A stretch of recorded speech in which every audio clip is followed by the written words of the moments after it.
നമസ്കാരം. എല്ലാ പ്രിയപ്പെട്ട പ്രേക്ഷകർക്കും കേരളത്തിലെ ഏറ്റവും വലിയ ജനകീയ വാർത്താ മണിക്കൂറിലേക്ക് സ്വാഗതം. നമ്മൾ ആരംഭിക്കുകയാണ് പൊതുജനം കഴുതിയല്ല sir.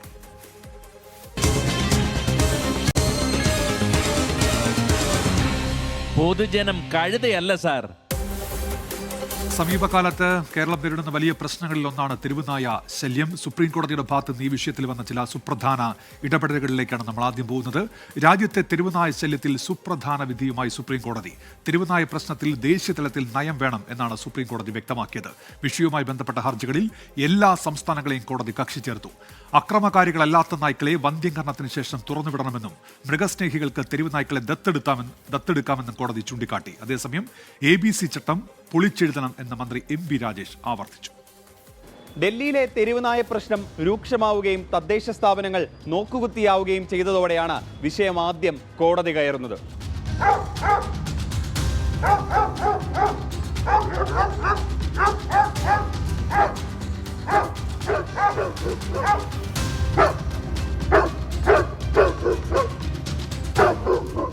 Justice Vikramnath, justice Sandeep Mehta, justice NV അഞ്ചാരി എന്നിവരടങ്ങിയ ബെഞ്ചിന്റേതാണ് നിർണായക ഉത്തരവ്.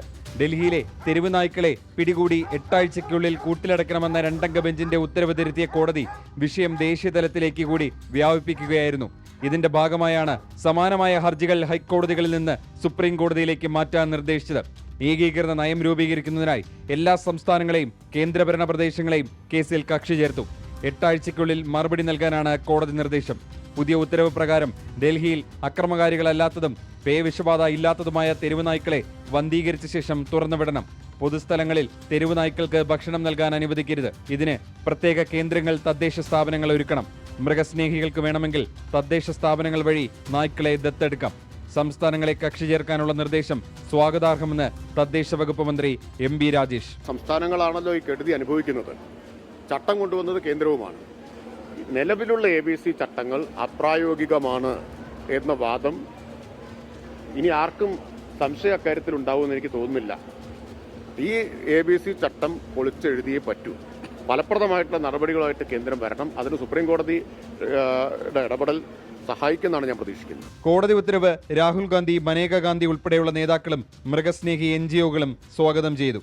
തെരുവുനായ പ്രശ്നം ഡൽഹിയിൽ മാത്രം ഒതുങ്ങി നിൽക്കാത്തത് കൊണ്ടാണ് സംസ്ഥാനങ്ങളുടെയും കേന്ദ്രഭരണ പ്രദേശങ്ങളുടെയും അഭിപ്രായം സുപ്രീം കോടതി തേടിയത്. ആ നിർദ്ദേശങ്ങൾ കൂടി വച്ചുകൊണ്ടായിരിക്കും പുതിയ ദേശീയ നയം ഒരുക്കുന്നത്. ഡൽഹിയിൽ നിന്നും അജീഷ് ജയകുമാർ, 24.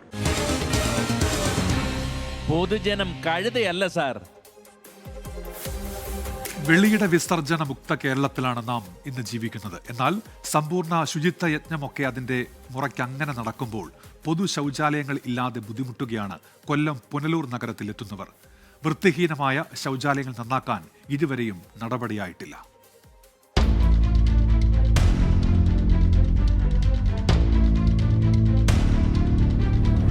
മൂത്രമൊഴിക്കുന്നതിനും മലമൂത്ര വിസർജനം നടത്തുന്നതിനും ടോയ്ലറ്റ് ഉപയോഗിക്കുക എന്നാണ് പുനലൂർ താലൂക്ക് ആശുപത്രിക്ക് മുന്നിലുള്ള ചുവരിൽ എഴുതി വെച്ചിരിക്കുന്നത്. ഞാനിവിടെ മൂത്രമൊഴിച്ചിട്ടൊന്നുമില്ല, ഇത് കുപ്പിവെള്ളമാണ്. ഈ വാചകം എഴുതി വെച്ചിരിക്കുന്നതിനോട് ചേർന്നുള്ള ശൗചാലയത്തിൻ്റെ അവസ്ഥ പ്രേക്ഷകർ ഒന്ന് കാണണം.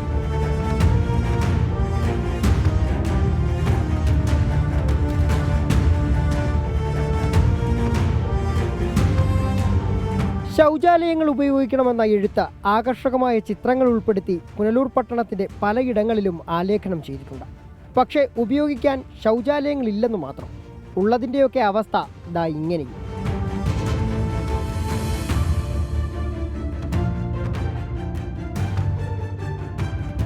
ഇവിടെ പുനലൂർ മുനിസിപ്പാലിറ്റിയിൽ നമ്മൾ എവിടെ പോയാലും ഒരു പബ്ലിക് ടോയ്ലറ്റ് ഇല്ല. ഇപ്പോൾ ഈ ടോയ്ലറ്റ് തന്നെ വർഷങ്ങളായിട്ട് ഇങ്ങനെ പൂട്ടി വൃത്തികേടായിട്ട് കിടക്കും. എല്ലാ സൗകര്യങ്ങളും ഉള്ളതാണ്. മൂത്രമൊഴിക്കാൻ പറ്റണമെങ്കിൽ മൂത്രമൊഴിക്കാൻ വേണ്ടി അശോക അവിടെ പോയൊരു 90 അടിച്ചിട്ട് മൂത്രമൊഴിക്കാൻ പോവുക. താലൂക്ക് ആശുപത്രിക്ക് മുന്നിലെ ഈ ശൗചാലയങ്ങൾ നഗരത്തിലെത്തുന്നവർക്ക് ഒരു ആശ്രയമായിരുന്നു. ഇന്ന് നഗരസഭയുടെ അധീനതയിലുള്ള പാമ്പ് വളർത്തൽ കേന്ദ്രമാണ് ഇവിടം. കാടുമൂടി തെരുവുനായ്ക്കളും ഇഴജന്തുക്കളും കയറി ഈ ഭാഗത്തേക്ക് അടുക്കാൻ പോലും കഴിയാത്ത അവസ്ഥ. നഗരസഭാ കാര്യാലയത്തിന്റെ മീറ്ററുകൾ മാത്രം അകലെയാണ് ശോച്യമായ ഈ ശൗചാലയം സ്ഥിതി ചെയ്യുന്നത്. നമുക്കത് അത്യാവശ്യമായിട്ടുള്ളൊരു കാര്യമാണ് ഈ പബ്ലിക് ടോയ്ലറ്റ് എന്ന് പറയുന്നത്. ഇത് ഉള്ളതും ഇല്ലാത്തതും എല്ലാം കണക്ക് തന്നെ. താലൂക്ക് ആശുപത്രിക്ക് മുന്നിൽ മാത്രമല്ല, തൂക്കുപാലത്തിന് സമീപം സ്നാനഘട്ടത്തിലും ശ്രീരാമപുരം ചന്തയ്ക്കുള്ളിലും ചെമ്മന്തൂരിലെ പ്രൈവറ്റ് ബസ് സ്റ്റാൻഡിലുമെല്ലാം ശൗചാലയങ്ങൾ നിർമ്മിച്ചിട്ടുണ്ട്. നിലവിൽ പ്രവർത്തിക്കുന്നത് മാർക്കറ്റിനുള്ളിലെ ശൗചാലയങ്ങൾ മാത്രം. എന്നാൽ മാർക്കറ്റിന്റെ നവീകരണ പ്രവർത്തനങ്ങൾ നടക്കുന്നതിനാൽ ഇവിടെ എത്തിച്ചേരുക തന്നെ പ്രയാസം. KSRTC പരിസരത്തെ ശൗചാലയത്തിൽ മൂക്കുപൊത്തി കണ്ണടച്ചല്ലാതെ കയറാൻ പോലും കഴിയില്ല. പ്രൈവറ്റ് ബസ് സ്റ്റാൻഡിലാണെങ്കിൽ അതുമില്ല. ഇവിടെ ഷോപ്പിംഗ് കോംപ്ലക്സിൽ സ്ഥാപിച്ചിട്ടുള്ള ശൗചാലയം പൂട്ടിയിട്ട നാളുകൾ ഏറെയായി. പിന്നീട് നഗരസഭ സ്ഥാപിച്ച ബയോ ടോയ്ലറ്റുകൾ ഇവിടുത്തെ സ്ഥാപനങ്ങൾക്ക് വീതിച്ചു നൽകി. താക്കോലുകൾ അവരവരുടെ കയ്യിൽ. ഇതിൽ പലതും ഇന്ന് ഉപയോഗശൂന്യം.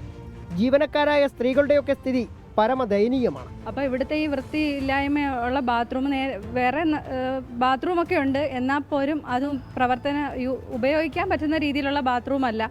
യാത്രക്കാരും ബസ് ജീവനക്കാരുമൊക്കെ പുറത്തു തന്നെ കാര്യം സാധിക്കണം. ഇതിങ്ങനെ പൂട്ടിയിട്ട് നമുക്ക് ഭയങ്കര ബുദ്ധിമുട്ടാണ്. പെട്ടെന്നൊരു അത്യാവശ്യം വന്നാൽ ഒന്നും ചെയ്യാനൊന്നും പറ്റത്തില്ല, പൂട്ടിയിട്ടേക്കുവാണ്. നമ്മളിപ്പോൾ ലോങ് ട്രിപ്പ് പോയിട്ടാണ് വരുന്നത്. അതുകൊണ്ട് ഒന്നും ബാത്റൂമിൽ പോകണമെങ്കിലോ നമ്മൾ ഈ ആട്ടോത്തിൻ്റെ ബാക്കിലോ എവിടെയെങ്കിലുമൊക്കെയാണ് പോയി നിൽക്കുന്നത്. ആ സമയത്ത് വരെ പോലീസിൽ വന്ന് ഞങ്ങൾക്ക് അതിനും പറ്റി കിട്ടുന്ന ഏർപ്പാടാണ് ഇപ്പോൾ ഇവിടെ നടന്നത്. നഗരം ചായം പൂശിയും ചെടികൾ വെച്ച് പിടിപ്പിച്ചും ഇങ്ങനെ മനോഹരമാക്കാൻ കാശു പൊടിക്കുന്ന നഗരസഭാ അധികൃതർക്ക് ശൗചാലയങ്ങൾ ഉപയോഗപ്രദമാക്കാൻ മാത്രം ഫണ്ടില്ല. ഇങ്ങനെ ചായം പൂശാൻ മുടക്കിയ തുകയുടെ പകുതിയിലൊന്നു മതി പ്രൈവറ്റ് ബസ് സ്റ്റാൻഡിൽ അടക്കമുള്ള ശൗചാലയങ്ങൾ ഉപയോഗപ്രദമാക്കി യാത്രക്കാർക്ക് തുറന്നു കൊടുക്കാൻ. അതിന് അധികാരികൾ തയ്യാറാകാത്തതും നഗരസഭയുടെ കെടുകാര്യസ്ഥതയെന്നല്ലാതെ മറ്റൊന്നും പറയാനില്ല. വെളിയിട വിസർജ്യമുക്ത നഗരമെന്നാണ് പുനലൂർ നഗരസഭയ്ക്ക് പേര്. പക്ഷേ നഗരത്തിലെത്തിയാൽ ആ ശങ്കയുണ്ടായാൽ വെളിയിടം മാത്രമാണ് ആശ്രയം. ഇവിടെ ഇങ്ങനെയൊക്കെയാണ് ഭയം. ക്യാമറമാൻ രാജ്കിരണിനൊപ്പം സുജിത് സുരേന്ദ്രൻ, 24 കൊട്ടാരക്കര. പൊതുജനം കഴുതയല്ല സാർ. പൊതു ശൗചാലയങ്ങൾ അത് കേരളത്തിൽ ഇപ്പോഴത്തെ സാഹചര്യത്തിൽ ആവശ്യമുള്ള ഒന്നാണ് എന്ന് റിപ്പോർട്ട് കണ്ട രവികുമാർ PB ഇപ്പോൾ പ്രതികരിക്കുന്നുണ്ട്. മലപ്പുറം പുളിക്കലിൽ ആശുപത്രി മാലിന്യം തള്ളിയ സംഭവത്തിൽ ഒരാൾ അറസ്റ്റിൽ. അന്തിയൂർക്കുന്ന് ഒറ്റപ്പുലാക്കൽ ഹസീബുദ്ദീനാണ് പിടിയിലായത്. ജലനിധി കുടിവെള്ള പദ്ധതിക്ക് സമീപത്താണ് മാലിന്യം തള്ളിയത്. സമീർ ബിൻ കരീം മലപ്പുറത്തുനിന്ന്. സമീർ, വിവരങ്ങൾ. ഉന്മേഷ്, പുളിക്കലിനടുത്ത് ആന്തിയൂർ കുന്നിലെ ഒരു സ്വകാര്യ വ്യക്തിയുടെ ക്വാറിയിലാണ് ഈ ഹസീബുദ്ദീന്റെ നേതൃത്വത്തിൽ വലിയ രീതിയിൽ ആശുപത്രി മാലിന്യങ്ങൾ കൊണ്ട് തള്ളിയിട്ടുണ്ടായിരുന്നത്. ഇത് ജനങ്ങളുടെ ആരോഗ്യത്തിന് വലിയ ഭീഷണിയായ ഒരു സാഹചര്യത്തിലാണ് കൊണ്ടോട്ടി പോലീസ് നടപടിയെടുത്തിരിക്കുന്നത്. മാലിന്യം തള്ളാൻ നേതൃത്വം നൽകിയ ഹസീബുദ്ദീനെ പോലീസ് അറസ്റ്റ് ചെയ്തിരിക്കുകയാണ്. മാത്രമല്ല, ഈ മാലിന്യം എത്തിക്കുന്ന ടോറസ് ലോറിയും 2 മണ്ണുമാന്തി യന്ത്രവും പോലീസ് കസ്റ്റഡിയിലെടുത്തിട്ടുണ്ട്. കോഴിക്കോടുള്ള ഒരു കോൺട്രാക്ടർ എടുത്ത ആളിൽ നിന്നും സബ് കോൺട്രാക്ടർ എടുത്താണ് പ്രതി ഈ മാലിന്യം കൊണ്ടോട്ടിയിൽ എത്തിച്ചത് എന്നുള്ളതാണ് പോലീസിന്റെ കണ്ടെത്തൽ. മാത്രമല്ല, ഈ പ്രതി പിടിയിലായതിന്റെ ദൃശ്യങ്ങൾ പകർത്താനെത്തിയ പ്രാദേശിക മാധ്യമ പ്രവർത്തകൻ ഈ രമേശ് എന്ന് പറയുന്ന മാധ്യമപ്രവർത്തകനെ കയ്യേറ്റം ചെയ്യാനും പ്രതി ശ്രമിച്ചു എന്നുള്ളതാണ് ഏറ്റവും പ്രധാനപ്പെട്ടതായിട്ടുള്ള ഒരു കാര്യം. ഏതായാലും ഈ കേസിൽ കൂടുതൽ പ്രതികൾ അറസ്റ്റിലാവാനുണ്ട് എന്നുള്ളതാണ് പോലീസ് വ്യക്തമാക്കിയിട്ടുള്ളത്. ഉന്മേഷ്. ശരി സമീർ. സമീർ ബിൻ കരീമാണ് മലപ്പുറത്തുനിന്ന് വിവരങ്ങൾ നൽകിയത്. ഇപ്പോൾ വരുന്നൊരു വാർത്തയിലേക്ക്. കാസർഗോഡ് കൈക്കൂലി വാങ്ങുന്നതിനിടെ KSEB സബ് എഞ്ചിനീയർ വിജിലൻസിന്റെ പിടിയിലായി. ചിത്താരി KSEB ഓഫീസിലെ സബ് എഞ്ചിനീയർ സുരേന്ദ്രനാണ് പിടിയിലായത്. വീടിന്റെ വൈദ്യുതി കണക്ഷൻ പുനഃസ്ഥാപിക്കുന്നതിനായി 3000 രൂപ കൈക്കൂലി വാങ്ങുമ്പോഴാണ് പിടിയിലായത്. അരുൺ പാറക്കൽ, കാസർഗോഡ്. നരുൺ, വിവരങ്ങൾ. ഇന്ന് വൈകുന്നേരത്തോടു കൂടിയാണ് ഈ സംഭവം ഉണ്ടാവുന്നത്. കാസർഗോഡ് സ്വദേശി ചിത്താരി KSEB സബ് എഞ്ചിനീയർ സുരേന്ദ്രനാണ് പിടിയിലായത്. അദ്ദേഹത്തിന് ഈ വീടിന് വൈദ്യുതി കണക്ഷൻ പുനഃസ്ഥാപിക്കുന്നതിനായി ഒരാൾ അദ്ദേഹത്തെ സമീപിച്ചിരുന്നു. ആ സമയത്താണ് ഈ കൈക്കൂലി ആവശ്യപ്പെട്ടത്. ഇത് വീണ്ടും ആവർത്തിച്ചതോടുകൂടി ഈ വ്യക്തി കാസർഗോഡ് വിജിലൻസ് DYSPയെ വിവരം അറിയിച്ചു. അങ്ങനെ വിജിലൻസ് DYSPയുടെ നിർദ്ദേശപ്രകാരമാണ് ഈ ചിത്താരി സബ് എഞ്ചിനീയർ സുരേന്ദ്രന് ഇതുമായി ബന്ധപ്പെട്ട കൈക്കൂലി 3000 രൂപ കൈക്കൂലി നൽകുന്നത്. ആ സമയത്ത് വിജിലൻസ് DYSP ഉണ്ണികൃഷ്ണന്റെ നേതൃത്വത്തിലുള്ള സംഘം കയ്യോടെ പിടികൂടുകയായിരുന്നു. എന്തായാലും നിലവിൽ സബ് എഞ്ചിനീയറെ അറസ്റ്റ് ചെയ്തിട്ടുണ്ട്. ഉന്മേഷ്.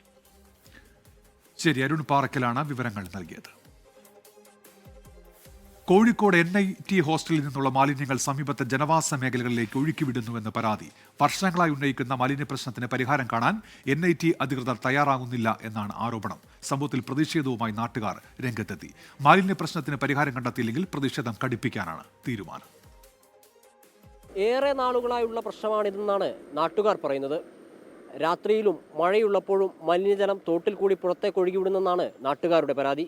മാലിന്യജലം പുറന്തള്ളുന്ന NIT ഡയറക്ടർ രാജിവെക്കുക. ആരോഗ്യവകുപ്പ് കണ്ണു തുറക്കുക. ഹോസ്റ്റൽ അടച്ചുപൂട്ടുക. ആയിരക്കണക്കിന് വിദ്യാർത്ഥികൾ പഠിക്കുന്ന NIT ക്യാമ്പസിലെ ഹോസ്റ്റലിൽ നിന്നും മാലിന്യങ്ങൾ പുറന്തള്ളുന്നത് വർഷങ്ങളായി പ്രദേശത്തെ ജനങ്ങൾ അനുഭവിക്കുന്ന പ്രശ്നമാണ്. പരാതികൾ ഉയരുമ്പോൾ താൽക്കാലികമായി എന്തെങ്കിലും ചെയ്യുന്നതിനപ്പുറത്തേക്ക് മാലിന്യ സംസ്കരണത്തിന് മാർഗങ്ങൾ സ്വീകരിക്കാൻ NIT തയ്യാറാകുന്നില്ലെന്നാണ് നാട്ടുകാരുടെ ആരോപണം. ഞങ്ങളെ വീടിൻ്റെ അടുത്തു കൂടിയാണ് ഈ തോട് പോകുന്നത്. അപ്പോൾ അതിൻ്റെ അടുത്ത് തന്നെ ഞങ്ങളെ കിണർ ഉള്ളത്. അപ്പോൾ ഒരു 1.5 വർഷത്തോളമായിട്ട് ഞങ്ങളെ കിണറിലെ വെള്ളം ഉപയോഗിക്കുന്നേ ഇല്ല. ഞങ്ങളിപ്പോൾ വേറെ വീട് വെച്ചു, അവിടേക്ക് വേറൊരു കിണർ ഒഴിച്ച് അനിയനും ഞങ്ങൾ കൂടി ഈ വെള്ളമാണ് ഉപയോഗിക്കുന്നത്. ഇപ്പോൾ ഇവിടുന്ന് ഈ വരുന്ന വെള്ളം കുറച്ച് കഴിഞ്ഞാൽ ഇപ്പുറത്തുള്ള കിണറിലേക്കും വരില്ല എന്നൊന്നും പറയാൻ പറ്റില്ല. കഴിഞ്ഞ ദിവസം രാത്രിയിലും സമീപത്തെ തോടുകളിലേക്ക് മാലിന്യങ്ങൾ ഒഴുകിയെത്തിയതോടെ ആക്ഷൻ കമ്മിറ്റിയുടെ നേതൃത്വത്തിൽ NITയിലേക്ക് പ്രതിഷേധ മാർച്ച് നടത്തിയിരുന്നു. ചാത്തമംഗലം പഞ്ചായത്ത് NITക്ക് പിഴയീടാക്കാനുള്ള നോട്ടീസും നൽകിയിട്ടുണ്ട്. മാലിന്യ പ്രശ്നത്തിന് ശാശ്വത പരിഹാരം കണ്ടില്ലെങ്കിൽ NITക്ക് മുമ്പിൽ തുടർ സമരങ്ങൾ ഉണ്ടാകുമെന്നാണ് ആക്ഷൻ കമ്മിറ്റിയുടെ മുന്നറിയിപ്പ്. ഇപ്പോൾ ഹോസ്റ്റലുമായിട്ട് ബന്ധപ്പെട്ട കാര്യങ്ങൾ ചെയ്യേണ്ടത് ഇവിടുത്തെ അധികാരികളാണ്. പക്ഷേ അവരൊന്നും യാതൊരുവിധ നിലപാടും സ്വീകരിക്കുന്നില്ല. അത് മാത്രമല്ല, തൊഴിലാളികളുടെയൊക്കെ പ്രശ്നം വരുമ്പോൾ ആ തൊഴിലാളികളുടെ പ്രശ്നത്തിൽ നിന്ന് അവരെ അടക്കം പിരിച്ചുവിടാനുള്ള വ്യഗ്രത കാണിക്കുന്ന അതേ ആളുകൾ തന്നെ ജനങ്ങളുടെ പ്രശ്നങ്ങൾ, അതായത് മാലിന്യ പ്രശ്നങ്ങളടക്കം വരുമ്പോൾ അതിനെതിരെ തിരിഞ്ഞു നിൽക്കുന്ന ഒരു സമീപനമാണ്. 2022 മുതലാണ് NITയിൽ മാലിന്യ പ്രശ്നം ആരംഭിക്കുന്നത്. അന്നു മുതൽ നാട്ടുകാർ അധികൃതരെ വിഷയം ധരിപ്പിക്കുന്നുണ്ടെങ്കിലും ഒരു നടപടിയും ഉണ്ടായിട്ടില്ല എന്നതാണ് നാട്ടുകാരുടെ പരാതി. വിഷയത്തിൽ ശാശ്വത പരിഹാരമാണ് അവർ ആവശ്യപ്പെടുന്നത്. പ്രശ്നം പരിഹരിച്ചില്ലെങ്കിൽ സമരം ശക്തമാക്കാനാണ് നാട്ടുകാരുടെ തീരുമാനം. കൂടുതൽ ജനങ്ങളെ പങ്കെടുപ്പിച്ചുകൊണ്ട് വലിയ കൺവെൻഷനുകൾ നടത്തി പ്രക്ഷോഭം കൂടുതൽ ശക്തമാക്കും. വിഷ്ണു കച്ചേരിക്കൊപ്പം ഗോകുൽ കെ വേണുഗോപാൽ, 24 കോഴിക്കോട്. പൊതുജനം കഴുതയല്ല സാർ. വിഷയം നേരത്തെ ശ്രദ്ധയിൽപ്പെടുത്തിയതാണെങ്കിലും ഒരു നടപടിയും ഉണ്ടായില്ല എന്നാണ് പ്രദേശവാസികൾ പറയുന്നത്. പ്രതികരണങ്ങളിലേക്ക്. പല രാത്രികളും അത് ഒഴുക്കാറുണ്ട്, പക്ഷേ ആളുകൾ ഉറങ്ങുന്ന സമയമായതുകൊണ്ട് ഇത് കണ്ടുപിടിക്കാൻ കഴിഞ്ഞില്ല. നിരവധി തവണ നമ്മൾ ഈ അധികാരികളുമായി സംസാരിക്കും, അവരൊരു ശാശ്വത പരിഹാരം ഉണ്ടാക്കി തരാമെന്ന് പറയും. എന്നിട്ടും ഇതേവരെ അതിനൊരു കൂടുക അല്ലാതെ ഒരു കുറവും സംഭവിച്ചിട്ടില്ല. അപ്പോൾ ടെക്നോളജി ഇത്രയും വളർന്ന് ഈ ടെക്നോളജി പല സ്ഥലത്തും കൊടുക്കുന്നത് ഈ NIT പോലത്തുള്ള സ്ഥാപനങ്ങളാണ്. എന്നിട്ട് പോലും ഇവിടുത്തെ ഒരു സിമ്പിളായിട്ട് കൈകാര്യം ചെയ്യാൻ പറ്റുന്ന മാലിന്യ പ്രശ്നം ഈ NIT പോലുള്ള സിവിൽ എഞ്ചിനീയറിംഗ് വിഭാഗത്തിന് അത് കൈകാര്യം ചെയ്യാൻ വേണ്ടി സാധിച്ചിട്ടില്ല. ശുദ്ധമായ വായു ശ്വസിക്കാൻ കഴിയാത്ത അവസ്ഥയിൽ ആ പ്രദേശത്തെ കെട്ടാങ്ങൽ ഭാഗത്തുള്ള ആളുകൾ കഴിയുന്നില്ല. അതുപോലെ തന്നെ ശുദ്ധമായ ജലവും, ഇത് രണ്ടും ഇവർ നശിപ്പിച്ചിട്ടുണ്ട്. ഞങ്ങളെ സംബന്ധിച്ച് വളരെ പ്രയാസങ്ങളുണ്ട്. ഇനി 24 റൗണ്ടപ്പ് കാണാം. പ്രവിത ലക്ഷ്മി എത്തും. നമസ്കാരം.